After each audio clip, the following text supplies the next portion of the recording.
Okay, it's the end of February 2022, and I was going through seeds kind of in preparation for starting some things here within the next few weeks. So I'll be starting kind of our cold weather crops mid-March,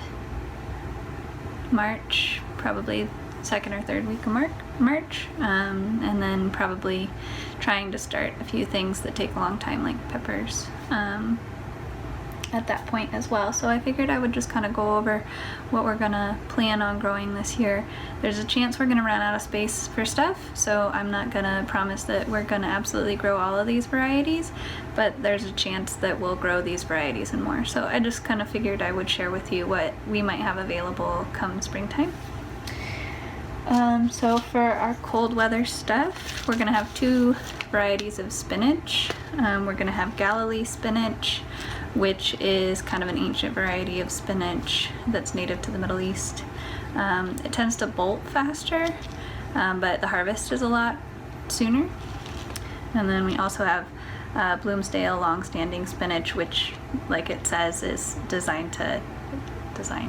bred so that it doesn't bolt as early. So that's nice if you're in an area that tends to get really hot really quickly, which is a lot of Flagstaff. Okay, lettuce-wise, we have a few different varieties. So the main variety that I like to grow is Butter Crunch, and I don't have a pretty picture for that one, but I'll just let you know. We're also gonna have seeds available for some of these things. We'll have Butter Crunch lettuce and some tomato varieties and peppers and things as well.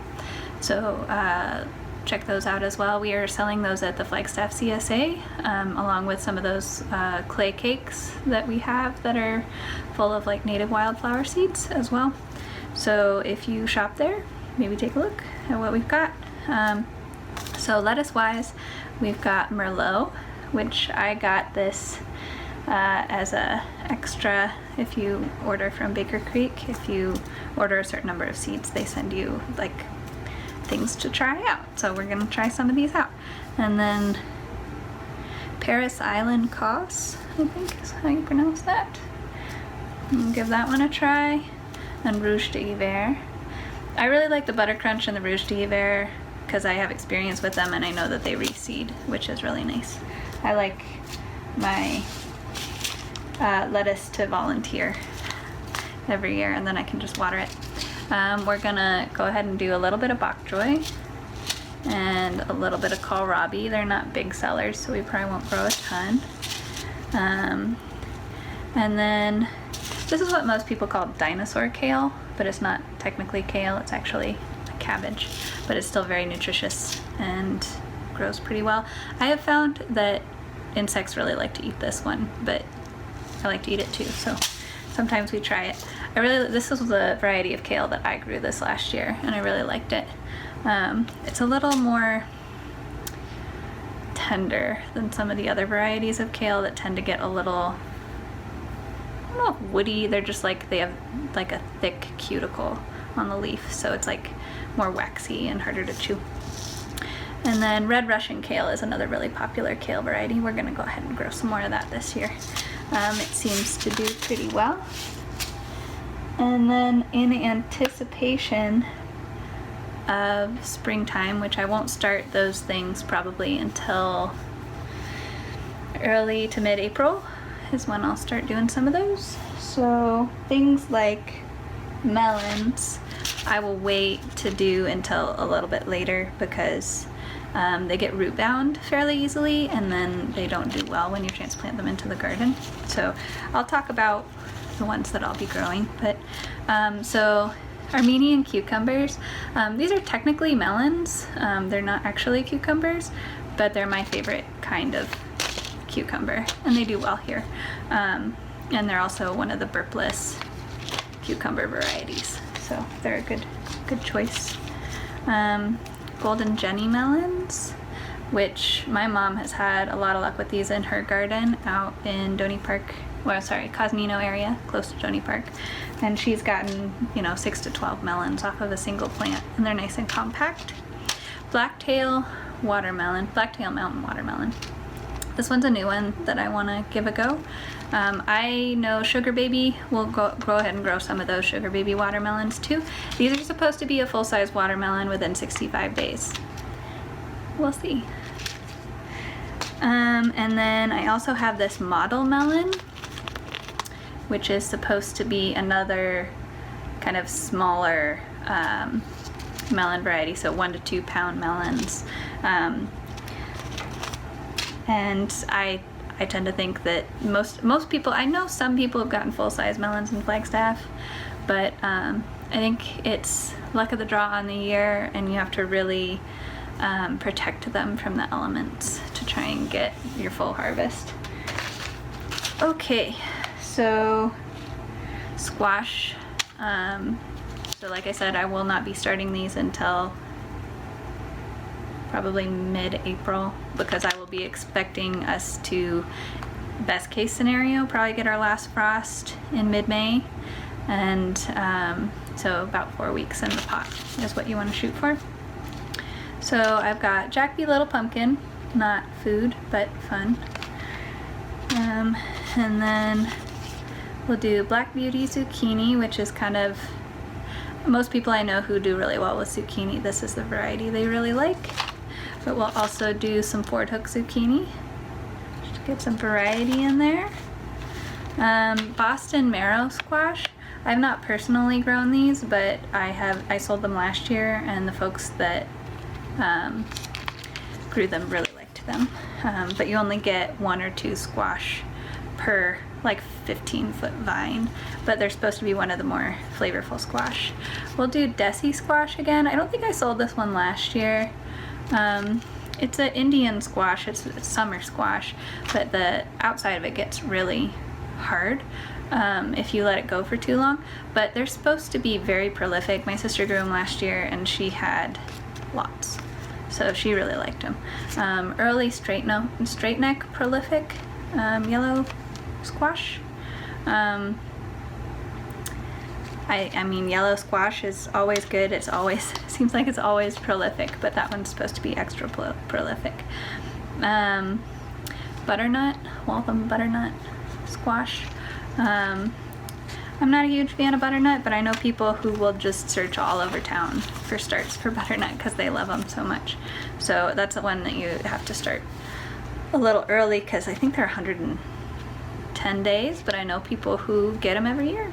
So you just gotta dedicate some time. This is the Blue Hubbard, and I grew one of these that was like an orphan start last year, and I really liked it. I've still got one of them.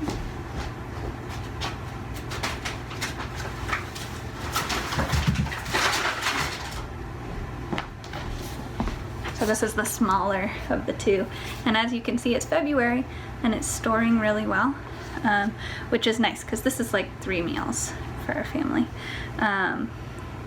and it's really very tasty. So we'll just grow that again this next year. Let's see what else we've got. So the nightshades, so peppers to start.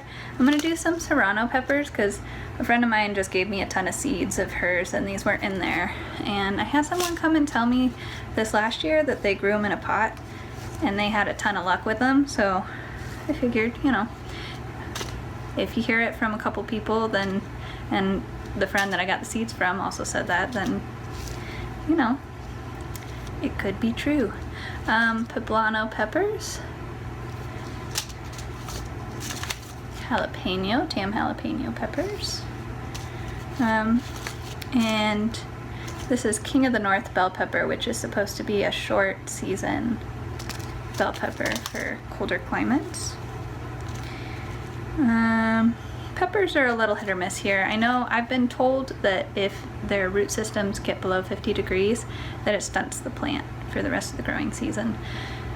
So as I understand it, the biggest trick with them is to wait until probably the beginning of June before you put them in, just to be sure that you're not gonna end up, which you can't ever be sure in Flagstaff, but to be more sure that you're not gonna end up with cold enough nighttime temperatures that that'll be a problem. But I've also had, oh, that reminds me, we're also gonna do Chimeo chilies, which is a more cold hardy chili that is native to New Mexico. So they can handle the colder weather, seemingly. I've had a lot of luck with them, but as I understand it, most peppers you have to be really gentle with them because they're very sensitive to cold on their roots. But peppers are kind of always a little bit hit or miss in Flagstaff. Then we have little finger eggplant, which will grow a little bit of those, or a few of those. I think the idea is, I've grown full-sized eggplants in Flagstaff, but it's been in a greenhouse, and I'm not sure, I haven't heard of a lot of people without a greenhouse having a lot of success with them, so I figure the smaller ones, maybe you'll get a better crop. Then we have Rio Grande Verde Tomatillo, and then we also have Tomatillo Verde, and we'll grow both of those, and we also have seeds for the Tomatillo Verde that'll be available. Just remember you need 2 in order for them to pollinate one another, so I would suggest getting at least 3 so that if something happens to one of them, you don't have a big plant that doesn't have access to pollen from another one. So those will be good. Great in salsas and things. We'll also do some more Aunt Molly's ground cherry. That's another thing we'll have seeds for. I'm not telling you all of the things that we have seeds for because I don't recall offhand, but we'll have a lot of things. These are great. I grew these for the first time last year, and they produced before even my smaller cherry tomatoes, and my son really loves them because they're fun to peel when you eat them. So he was all about them. He was not so patiently waiting until they fell off of the vine. Then we will also do Sunrise Bumblebee cherry tomatoes, which are beautiful, very prolific and early producers, and tasty. This is the first time I'm going to try a couple of these. So Spoon tomato, these are supposed to be very, very small cherry tomatoes that are extremely prolific. And then same basic idea with the white currant tomato. So very small, very prolific. I am going to grow the rest of these because I have the seeds. This is Mini Bell cherry tomatoes. They are supposed to be a dwarf variety that only gets like a foot tall and then produces a bunch. As you can see in the picture, it's supposed to be like short and then lots of tomatoes. I grew some of these a couple of years ago, and most of them were not dwarf. Most of them got like 3 feet tall and then had like larger grape-sized tomatoes. So I will grow those because I have the seeds, and they'll kind of come with a warning, but if you have space in your yard where you wanted to put something small, or you wanted a container tomato, it might be a good option. Even if it doesn't stay as dwarf as it's supposed to, it'll still stay smaller than most tomatoes. And then this is my favorite tomato, is the Rutgers tomato. They are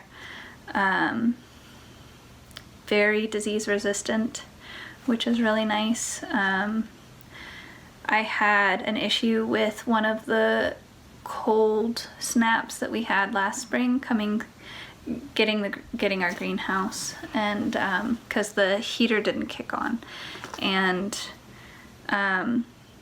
I had a fungus because the plants were weakened from experiencing that. I had a fungus come through and wipe out almost all my tomatoes, but the Rutgers tomatoes were the only ones that were fine. They are kind of a medium-sized red tomato, and they're super durable, and they're fairly early producers, determinate varieties, so you don't end up with tomato vines growing all over the place, so really easy to grow. So we'll grow a bunch of those probably for as long as we're doing garden starts. So that's the basic rundown. All of these are heirloom varieties. 99% of the seeds that I'm growing from are certified organic. The seeds that we will be selling are not technically certified organic, but they're from my garden, so they don't have anything funky on them. You know, if you're interested in starting to do seed collecting on your own, these are all good varieties to start with. You can check out, there are a lot of resources online. The Seed Savers Exchange has some really good information if you're interested in starting to save your own seeds. And I think, you know, I'm just starting to get into this. Over the last couple of years I've started getting into it, and I'm hoping that within 3 or 4 years we're gonna have a really good kind of base stock of seeds to provide to the community, which I think after experiencing the seed supply issues in the spring of 2020, and then to some extent in the spring of 2021, it has become kind of evident that we need to, as a community, kind of pull together and start providing some of the more important things for ourselves. So that's kind of the goal of that. But if there's anything else that you would like to see us grow that was not on the list, or if you have any information on these varieties that you think would be good for people to know, please feel free to leave a comment. And I will read all of the comments, because we don't get a ton of them since it's like a local Flagstaff channel.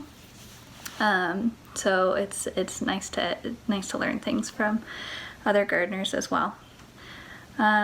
So yeah, I'm excited for the growing season, and I hope you all are too.